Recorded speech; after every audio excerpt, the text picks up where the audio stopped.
Հոգի Skype-ի անվտանգության մասնագետներից մեկը մեր Դանիելան Էդգարն է, ես շատերի մասին կարող եմ ասել, բայց եթե համեմատենք կյանքը Հայաստանում և արտերկրում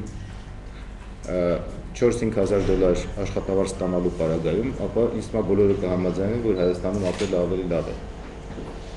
Քան $40,000 ես ասում,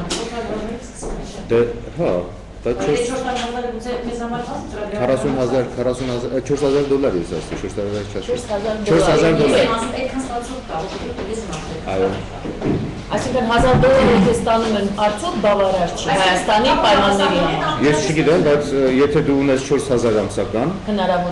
եւ հնարավորություն ես ապրել Երևանում եւ ենթադրենք Պրագայում, որտեղ ավելի լավ պատրես։ Հարցը երևի մի քիչ այլ ձևով տան։ Դուք ասացիք, որ տանն են աշխատում։ Ահա, մենք դա հրաշալի գիտենք եւ գիտենք, որ դրսի համար են աշխատում։ Այո։ Այդ պայմաններում ինչու են գնում։ Չէ՞ որ այդ 4,000-ը իրենք այստեղ տեղում կարող են ստանալ։ Ես կարծում եմ տղաները ավելի լավ կասեն ինքնարտահայտման համար։ Համեցեք։ Ես գիտեմ, ես իմ ընկերոջ տղան Գերմանիա գնաց 2 օր առաջ բարդակացիորեն, ընդմիշտ ծրագրավորման։ Հրաշալի մասնագետ։ Իրան տարան Գերմանիա, ինքը գնաց։ Հիմա բացատրեք, ինչու են գնում այնուամենայնիվ, կարծիք որպես շատ։ Մասնագիտական գիտելիքները ավելացնելու համար են գնում, թե զուտ ֆինանսական միջոցներից կախված են գնում։ Եվ արդյոք այստեղ չեն կարողանում այդ ֆինանսը ստանալ։ Իմ կարծիքով համեմատելով մնացած ոլորտների հետ միանշանակ IT ոլորտից ամենափոքր տոկոսն է դուրս գնում, որտեղ ինչպես նշեցիք, այդ ոլորտում աշխատավարձները բավականին բարձր են ու կան մի շարք հայտնի համաշխարհային ընկերություններ, որոնք որ աշխատում են այստեղ ու հասնել նոր բարձունքներ հնարավոր է նաև այստեղ։ Բայց ինչպես ցանկացած երկրում, այնպես էլ Հայաստանում մարդիկ նաև ձգտում ունեն աշխատելու այլ ավելի մեծ ընկերություններում, հա, օրինակ կան չգիտեմ Facebook, օրինակ Google, Apple ընկերություններ, խոշոր հայտնի ու մի շարք նոր ավելի խոշոր ընկերություններ, որոնք պարզապես ոչ մի ձևով ներկայացված չեն Հայաստանում ու տանից աշխատելը ոչ մի կերպ հնարավոր չի իրենց հետ նույնիսկ կապնվել։ Տանից աշխատում են ամենացածր որակի պրոդուկտների վրա, ոչ մեկ չի վստահի իր գործը տանից աշխատող մեկին։ Իմ կարծիքով գնացողների մի մասը ավելի շատ ձգտում է, որ ունի ինչ-որ ավելի շատ ամբիցիոզ պլաններ հետագայի համար, որոնք որ Հայաստանում ինչ-ինչ պայմաններում դեռևս հնարավոր չի իրականացնել։ Մի մասը միգուցե գնում է, որտեղ աշխատավարձային պայմանները ավելի շատ են, բայց իմ կարծիքով այդ տենդենսը այդքան մեծ չի հայկական IT շուկայում, այսինքն կա ինչ-որ տոկոսանություն, բայց երևի թե բոլոր երկրներում այդ։ Իսկ կարելի է ասել, որ լճացում է գնում այստեղ եւ ծրագրավորումները աճում են եւ եթե մնան Հայաստանում, ապա կլճանան եւ դրա համար իրենք գնում են, որպեսզի ինքնաարտահայտման նոր տեղեր, նոր ձևեր կարողանան գտնել։ Կարելի է այդպես ձևակերպել։ Ոնց կգնահատեք Հայաստանում ծրագրավորողի պահանջարկի այդ մթնոլորտը, լճացում է թե զարգացում է։ Կարծում եմ, որ արդեն երկար տարիներ է, որ ընկերությունները ամեն ձևով փնտրում են աշխատողներ, այսինքն այս են ոլորտն է, երևի թե որ երբևիցե աշխատանքի խնդիր չի եղել, բայց միշտ եղել է որակյալ աշխատուժի խնդիր ու երևի թե դրա հետ համաձայնում են բոլոր IT ընկերությունների տնօրենները։ Դրա այդ խնդրի լուծման համար մի շարք քայլեր են ձեռնարկվել, թե համալսարաններում են բացում կենտրոններ, մասնագիտացված թե ընկերություններն են բացում, բայց միանշանակ այն, որ այսօրվա դրությամբ Հայաստանում շատ մեծ պահանջարկ կա ծրագրավորողների եւ IT ոլորտի աշխատակիցներին, դա երևի ոչ մեկ չկարող հերքի։ Խոսքը գնում է մակարդակների, IT, այո, երիտասարդների հոսքի կարիք կա, բայց հետո երբ որ աճում են իրենք ինքնաարտահայտվելու, ասենք դուք խաղեր եք արտադրում, ձեզ մոտ գուցե անցնենք այդպես, ձեզ մոտ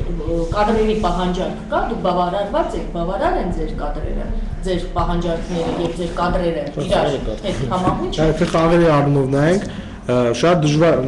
արտադրանքի մասին է խոսքը։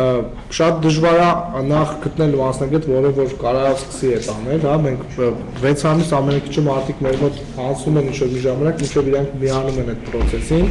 իսկ լուծացման հետ կապված ես մի քիչ չեմ համաձայնվի, քանի որ այդ խնդիրները, որ իրանք լուծում են, նաև արդիական են ոչ միայն Հայաստանի շուկայի, այլ նաև դրսի շուկայի համար։ Այսինքն այսօր եթե մենք ստեղծում ենք մի խաղ, որը որ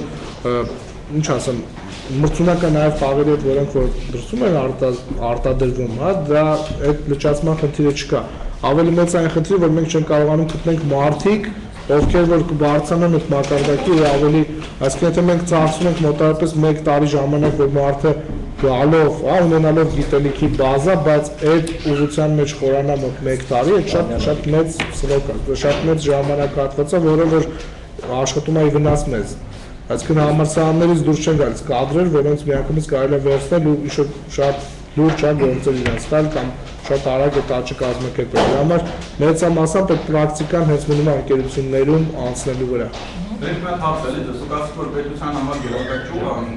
համարվում պետական աջակցություն կամ պետական ծրագրեր կան, որը ինչ-որ մասնաբաժին, որ պետությունն է ֆինանսավորում կամ ոլորտի աջակցման հետ կապված ներդրում ունի։ Պետական որևէ աջակցություն 5 տարվա ընթացքում մենք ոչ մի կերպ չենք ստացել։ Ճիշտ պատասխան, ճիշտ ձևակերպում։ Մեկ վարդան ներողություն, եթե կարելի է տերերով փոխել։ Չէ, տերերով։ Գրիգորի, եթե դուք ստացում եք, անցեք հետո էլի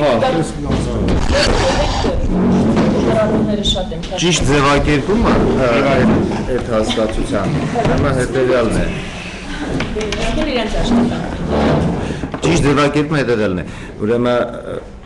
տեղեկատվական տեխնոլոգիաների արդյունաբերության ոլորտը 2000 թվականի դեկտեմբերի 29-ին վարչապետի արձանագրային որոշումով ճանաչվել է ՀՀ արդյունաբերության գերակա ճյուղերից մեկը։ Այնպես որ երբ որ ասում են բարձր տեխնոլոգիաները IT ոլորտը մեր մոտ գերակա է, նման բան չկա։ Նախ գերակա ճյուղերից մեկն է եւ ճիշտ անվանումը IT արդյունաբերության ոլորտ։ Այնուամենայնիվ հարցի պատասխանն ենք ստացել։ Երկրորդ օրը մենք անցյալ տարի այս տարի պետությունը Microsoft-ին աջակցել է, այո, 20 միլիոն դրամ հատկացրել է Microsoft-ի Nokia-ի լաբորատորիային,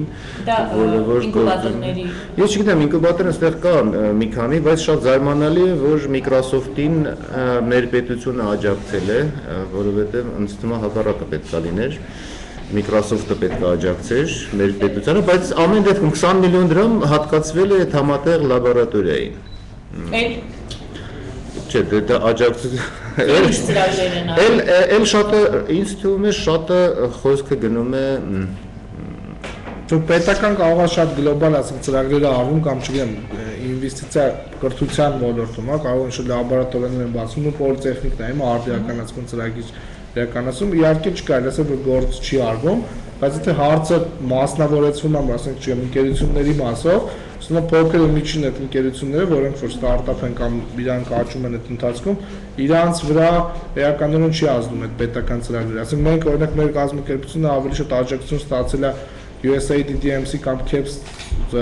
կազմակերպություններից, ով օրինակ այս տարի օգնեց, որ մենք մասնակցենք CEBIT-ի ցուցահանդեսին, իսկ մեր կազմակերպությունը 3 կազմակերպություններից մեկն է, որ մասնակցեց ցուցահանդեսին CEBIT-ում Գերմանիայում։ Իսկ թվում է IIS ֆորմատի աջակցությունից ենք եթե խոսում, պետական տես ծրագրերի մասին ես ամեն դեպքում չգիտեմ։ Ես ավելացնեմ, այդ աջակցությունը դա նշանակում է, որ եթե մի ընկերության աջակցում ես, ապա մյուսին չես աջակցում։ Դա նշանակում է ստեղծում ես անհավասար պայմաններ մրցակցային այդ տեսակետից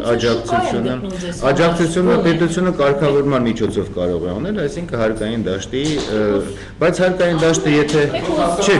չկա, հարկային դաշտը եթե անեն, ապա բոլոր ընկերությունները միանգամից կփոխեն իրենց անունը եւ կդառնան IT ոլորտի ընկերություն, չէ՞, ու որպեսզի հարկերից փախնեն։ Նման պրակտիկա ասում են թե կա Վրաստանում, բայց գործնականորեն շատ դժվար է տարանջատել ոլորտները։ Բոլոր ընկերությունները ունեն համակարգիչներ։ Հիմա IT ընկերություն են, եթե ունեն համակարգիչ։ Դե ես բազմիցս ասել եմ, որ ընդհանրապես չխառնվելը շատ ավելի լավ է, քան թե աջակցելը, որովհետև աջակցելու համար ստեղծում են կառույցներ, որոնք գումարներ են կորզում, որոնք կարող էին հնարավոր էր ուղղել անմիջապես այլ ուղղությունների վրա։ Ինչ որ մի պետական, կիսապետական կառույց իր գործունեության համար օպերացիոն ծախսերը այդ բոլոր պետության կամ դոնորների օգնությամբ կեսը առնվազն գնում են օպերացիոն ծախսերի վրա, այսինքն մեքենաները, ենթադրենք կայեն մեքենաներ են, շենքերը չտեսնված լավ վերանորոգված, իսկ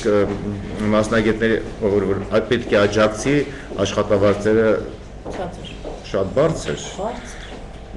Շատ բարձր։ Այսինքն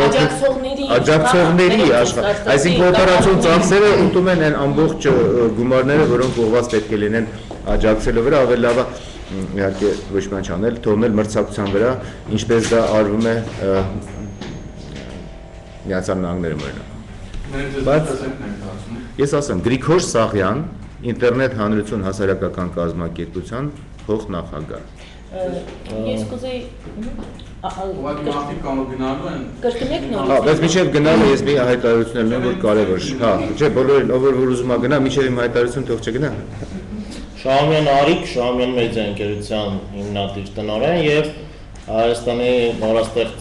տեխնոլոգիական ընկերությունների ասոցիացիայի տնօրեն։ Ես երիտասարդին եմ ուզում մենք լսենք, որովհետև շատ համեստ եմ ստացված, ներկայացնում շատ, որքան հասկացա մեծ տարույց։ Ինքը հիմա կներկայացնի իրեն, բայց Գրիշա, չեք գնում դուք, չէ՞։ Հա, ես հարցեր ունեմ դեռ։ Կարծում լրագրողներն եք ունեն։ Ներկայացեք։ Վարդան Գրիգորյան, Հայաստանում Google ծրագրավորողների խմբի համակարգող։ Խումբը ստեղծվել է 2010 թվականին, իրենց ներկայացնում է ծրագրավորողների միություն, ովքեր աշխատում են Google տեխնոլոգիաների հետ, ստեղծում են նորարար տեխնոլոգիաներ, հիմնված Google-ի ստեղծած տեխնոլոգիաների վրա։ Փորձում ենք այնպես անել մեր միջոցառումներով, մեր մրցույթներով եւ այլ տիպի միջոցառումներով, ուզում ենք այնպես անել, որ Հայաստանում ծրագրավորողները ավելի ակտիվանան, համագործակցությունը զարգանա ծրագրավորողների մեջ։ Մենք կոնկրետ աշխատում ենք Google-ի տեխնոլոգիաների ուղղությամբ համագործակցություն ստեղծելու վրա, բայց դա մի ուղղություն է, որով կարելի է սկիզբ դնել, որը կազդի մնացած այդ տեխնոլոգիաների վրա նույնպես։ Սեպտեմբերի 28-29-ին ունենք միջոցառում ծրագրավորողների հետ կապված, կոչվում է DevFest, ծրագրավորողների կոնֆերանս, բոլոր ծրագրավորողներին եւ ոչ ծրագրավորողներին հրավիրում ենք մասնակցել միջոցառմանը, լինեն հետաքրքիր հյուրեր արտասահմանից, մեծ ընկերություններից, մասնավորապես Google ընկերությունից, ովքեր հետաքրքրված են կարող են գալ, տեսնել միջոցառումը եւ իրենց ներդրումը։ Տեղը Թումո ստեղծարար կենտրոնում սեպտեմբերի 28-29-ին երկօրյա միջոցառում։ Լավ, հիմա մեկ հարցեր համեցեք։ Իսկ Գրիգորին հասկան, դուք նշեցիք, եթե չխառնվեն ավելի լավ կլիներ, ճիշտ ասած ես էլ այդպես կարծում։ Հիմա հարցս այսպեսին է։ Չեք կարծում, որ մինչև 2000 թվականին, ասիկա երբ որ գերակա ջուր են հայտարարել, դրանից հետո առանձնապես ինչ-որ թռիչքային փոփոխություններ էլ IT ոլորտում։ Եվ մեկ էլ կարևոր ստվերը նախկինում հիմնականում ստվերային տնտեսության մեջ են գտնվում։ Այսինքն այդ շահումները եկամուտները չէին արվում։ Այսօր ստանալով $4,000-5,000 աշխատավարձ, եթե ասենք եկամուտը հատուճարել դրանից ասենք ընդհանրապես գորեցի մեկ դեպքում աշխատող 2000 թվականից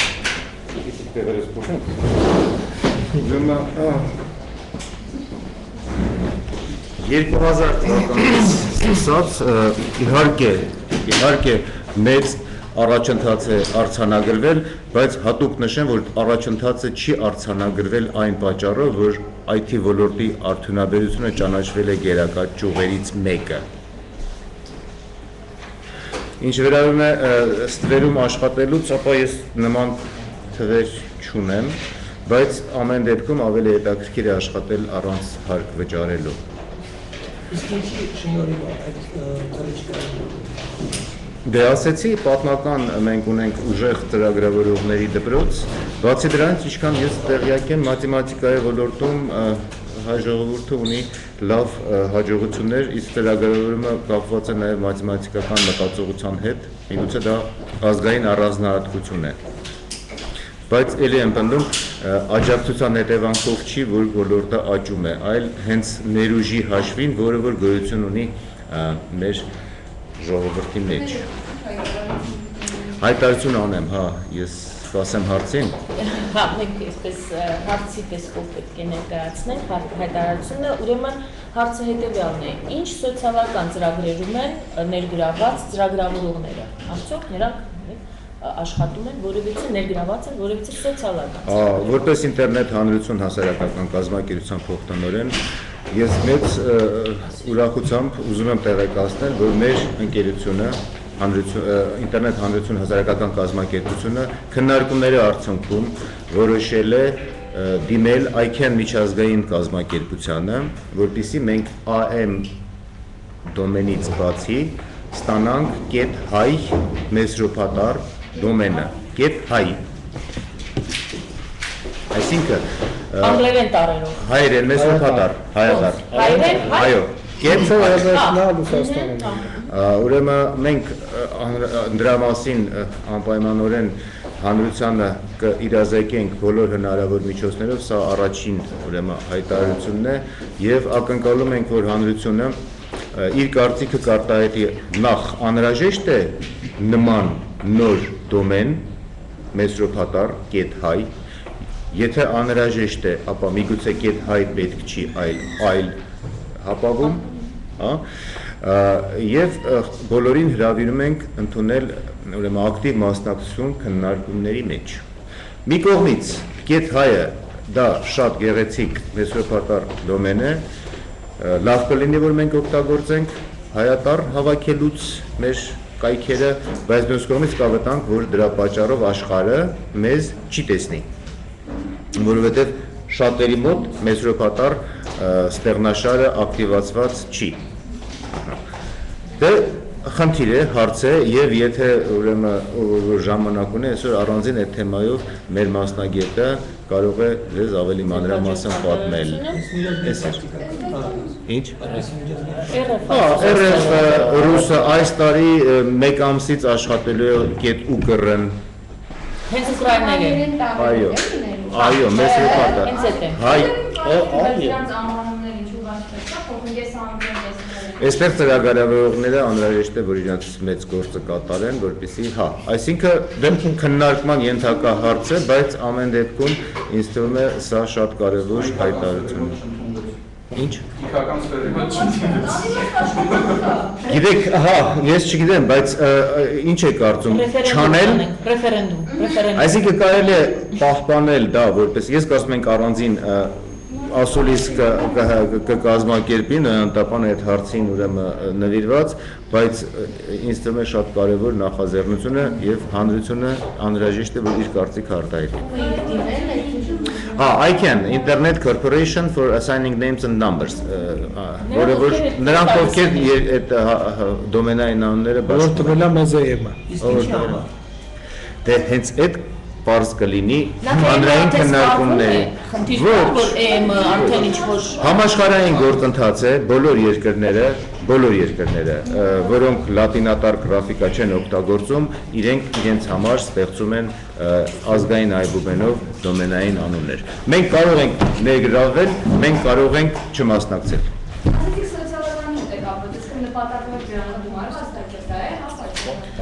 Ես չեմ կարծում, որ այդ քանակի սոցիալական, եթե սոցիալականով ներկայացնել ունենք, օրինակ ես ասացի, որ մենք երբ որ City Box-ը սարքում ենք Երևանի համար նպատակը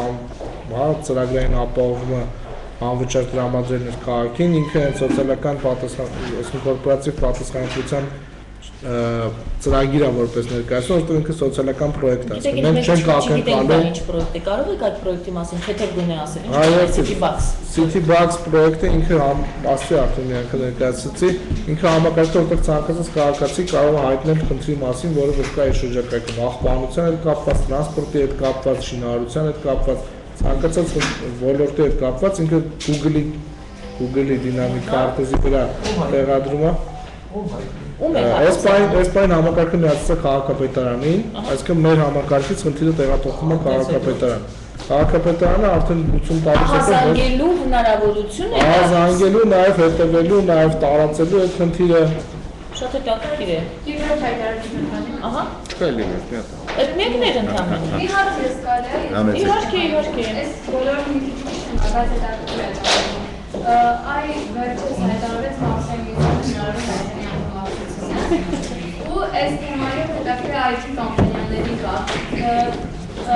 Մեզ որոշություն IT զարգացման համար